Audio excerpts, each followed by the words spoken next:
Hey guys, welcome to a brand new episode of Mario Kart Tour. Today we're taking a look at Daisy Hills in the Birdo Cup, how to get a perfect run. We've done it for every single race course on this Birdo Cup. We had New York Minute 2T coming up as well. We did it on Ghost Valley. So this is Daisy Hills, perfect run. Not an easy one to do because it's not trick level, and because it's so long, there are spaces where it's very difficult to maintain a combo. So we're going to be looking at the sections where you can, and then maybe a couple of good frenzies like I got in this one will help you link up and get that perfect run. Over 100 times combo in Daisy Hills.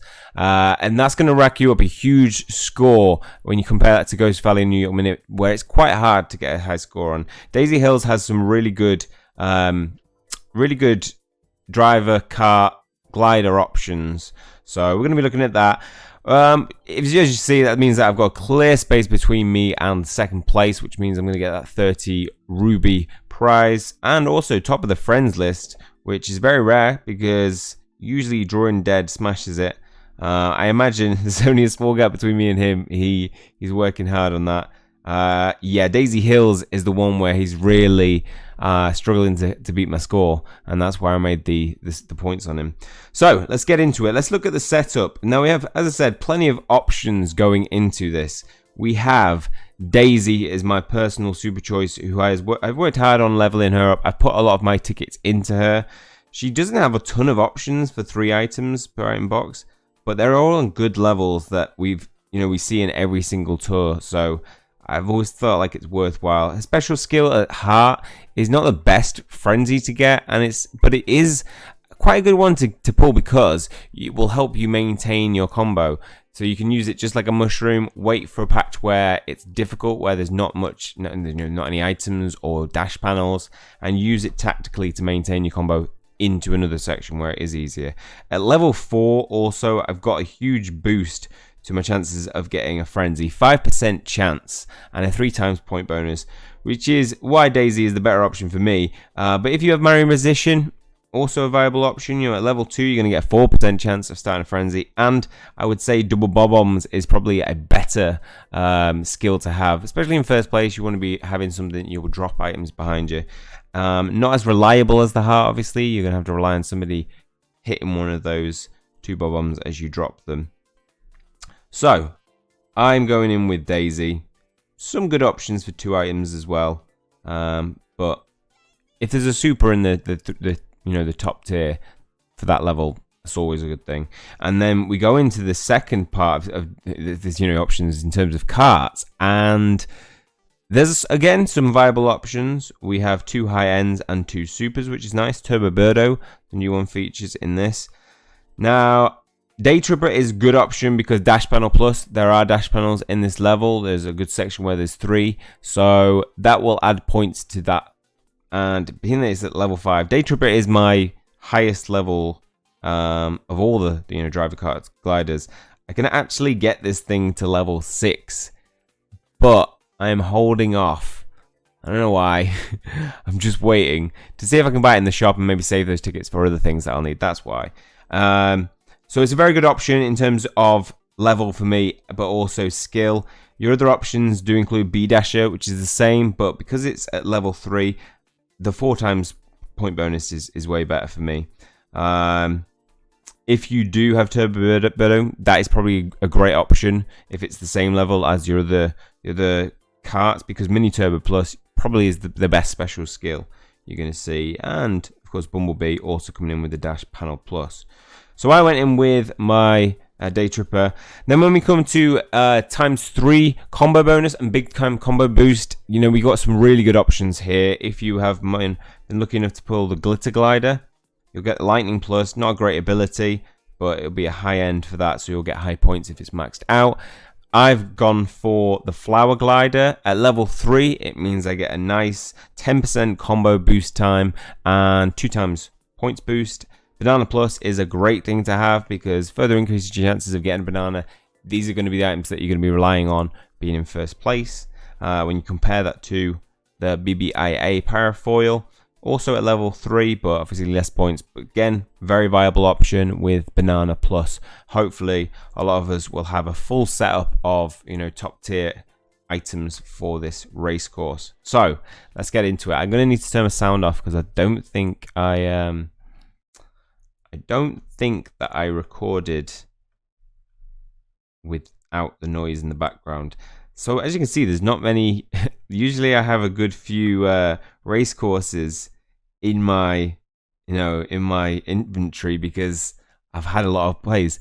This I honestly just played one match and got very, very lucky to get a good run. And because Daisy Hills is something that I've played before quite a bit, I don't think I get any experience for completing these levels for Day Tripper, for Daisy Hills. So, obviously you want to start with combo. This start bit is the hardest section to maintain your combo, and I don't rely too much on, trying to maintain it. I just build up nicely for this section. So from this point on, this is where you should be maintaining your combo. So you see I got the drift before the item, and I'm going to have one drift before I get to this first, I don't know why I tap my screen like you can see, but before I get to this first ramp coming up, usually an item will help you maintain it into it. There's no better item than Mushroom Frenzy going into that, maybe Coin Frenzy. But we pull a ton of mushrooms, which is 89 points every time I use a mushroom. Huge combo boost. Pulls me into here where I'm going to be getting the dash panel bonus. And there's coins that you can get there. The problem with going up there is that you do lose your position in the race course. And this is one of the harder courses to get a high combo on and get first place on. So you do need to rely on, taking full advantage of all your equipment. Now, after this jump, you do have two options. You can either go straight down the middle and maintain your glide, or you can go to the right here and you can get on these ramps where there are some dash panels again, so you're going to be getting a dash panel bonus.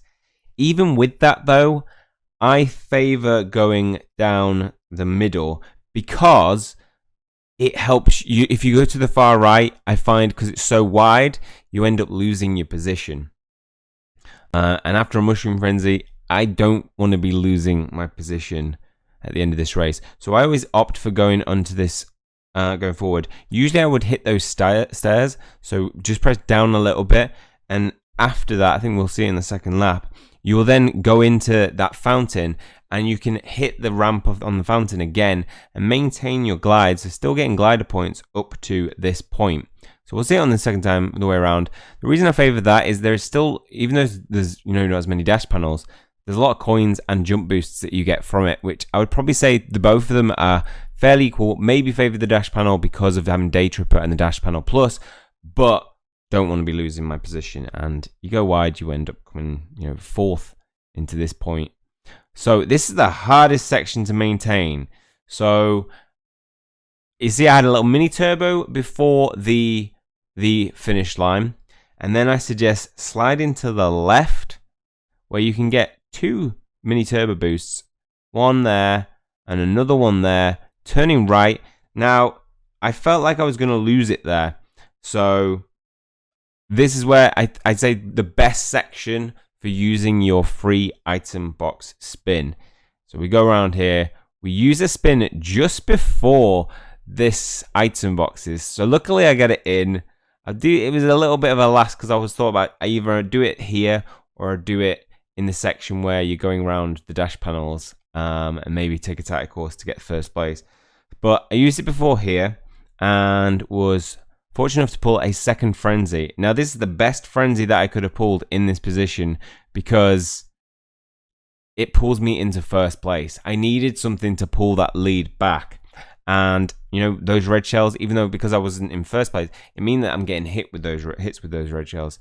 At this point, you want to be throwing those red shells behind you. Really, they're not going to be doing you any good. We go off this ramp. So I always go off that ramp, mini turbo boost, right at left, and then mini turbo right to get into these ones. Once you build up your combo, you can use those coins. Build up your mini turbo boost. You can boost into those coins. They end up taking it, and again I'm at risk of losing my position. So we got bananas, which we hold going around these dash panels.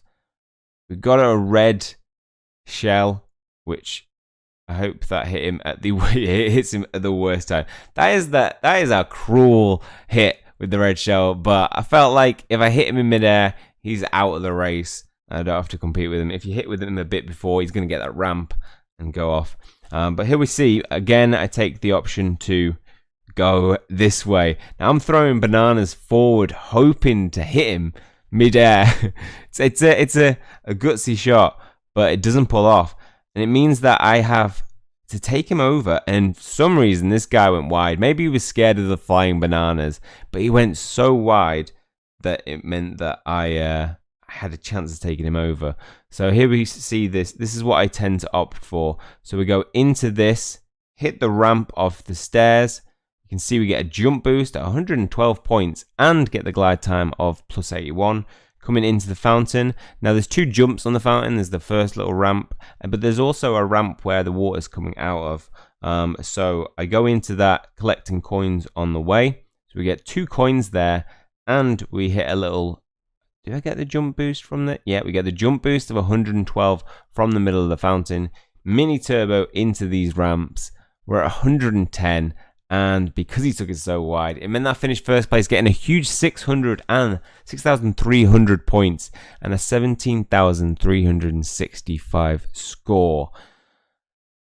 Not perfect in terms of there was a lot of coins that I could have taken along the way, but just missed out. But my main focus on that one is literally just do anything you can to maintain your combo, because it's such a long level, you can end up with 110, whereas compared to Ghost Valley, it's so short and there's not a lot of item boxes that you're not going to get a high score.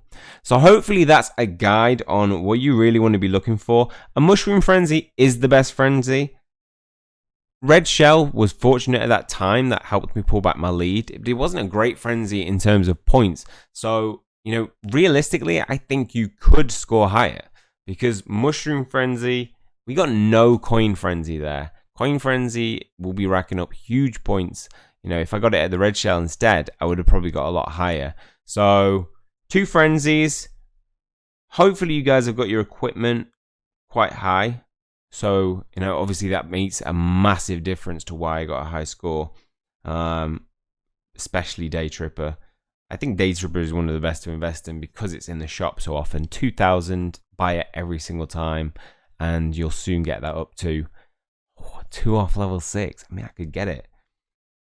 I will be saving up from this point for gems, for rubies, for hopefully getting Disco Pauline in the next cup, next half of this tour.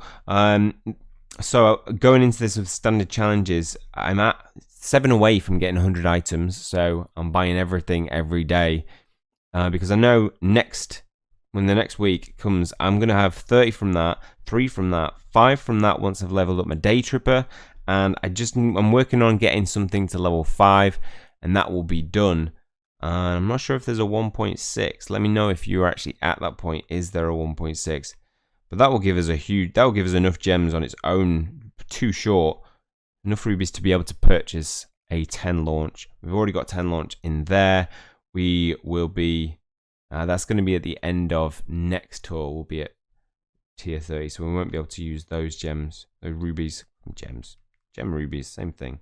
And hopefully we'll get a 5 maybe from the tour challenges.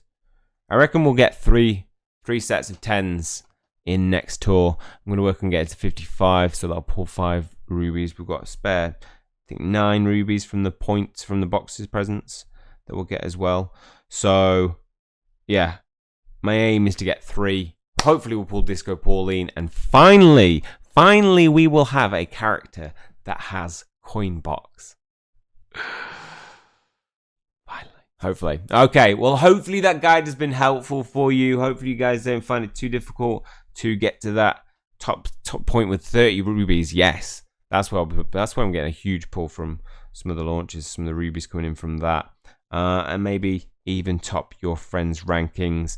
If you guys want to add me, my code is as follows, but we obviously have a few backups of friend requests. There's my ID if you want to join. What I've done every single tour is get rid of the people at the bottom who are on, well, usually they're on 0. I've just added a whole bunch of new people because there was like 6 on 0.